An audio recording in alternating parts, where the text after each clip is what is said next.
sentier a la particularité effectivement d'avoir des panneaux qui sont à la fois en écriture braille et en écriture noire.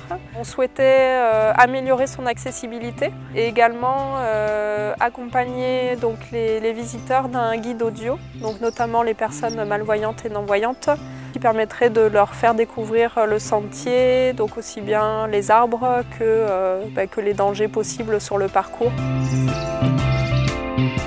L'association a été créée en 1998 pour permettre à des personnes à mobilité réduite de trouver une solution à la sortie de leur période de rééducation. On avait cette idée de ce bateau qui s'appelle le Mini-J, qui était créé spécialement pour les handicapés. Quand je suis sur le bateau, je ne pense à rien.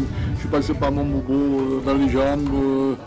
Je ne pense qu'à doubler celui qui est devant moi et que celui de derrière ne me rattrape pas. Qui ici avait pris l'avion? Levez le doigt, ceux qui avaient déjà pris l'avion avant d'aller à Paris. C'est un établissement qui accueille des enfants présentant une déficience intellectuelle. On essaye à ce que les enfants soient le plus socialisés, d'où nos séjours le plus possible dans le monde extérieur, on va dire en dehors des murs, et notamment notre voyage à Paris. C'est vrai qu'on est très protégés des murs, mais nous c'est l'ouverture. C'est là sa vraie grandeur. Paris est tout petit. Voici la fleur de vie.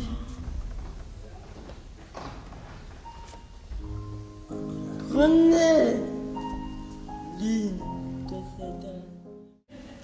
Oh maman, la main de cette balle. Et alors? Ah bah voilà. Oh, c'était fou.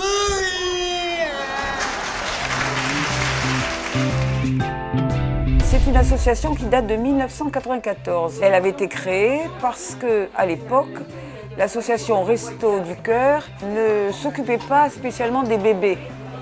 Et puis maintenant, effectivement, elle s'en occupe, mais les Restos du Cœur ne distribuent de la nourriture que sur 4 mois, alors que nous distribuons sur toute l'année.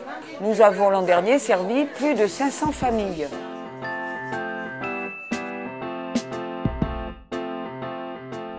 L'objectif de cette association est de sensibiliser en priorité le jeune public sur tous les enjeux du développement durable, avec des thèmes aussi variés que les déchets, l'eau, la solidarité internationale. Ce projet est né d'une rencontre, un groupe de mamans. Donc notre but, c'est de sensibiliser les jeunes et aussi par ricochet de toucher les adultes alentours. Parce que ce qu'on dit toujours, c'est que nous n'héritons pas de la terre, mais nous l'empruntons à nos enfants.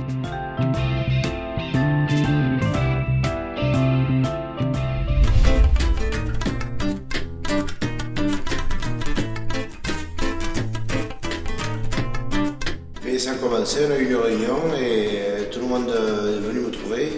On m'a dit Alain, est-ce que tu peux nous aider à restaurer cette chapelle? Pouvoir se centrer ensemble avec un objectif commun, je pense oui que ça peut recréer des liens. On s'est trouvé nombreux au départ, mais après je vous dis, ça a baissé tous les jours. Il y a 140 millions d'années, cette partie du village de Craïssac était située en bord de mer. On a trouvé ici, sur ce calcaire, des traces de ptérosaures par milliers. Il existe 3 ou 4 pistes au monde de ptérosaures. Elles font environ 7-8 pas chacune. Et nous, ici, à Craïssac, la plus longue fait 33 pas. Et nous en avons une vingtaine de 7, 8, 15 pas.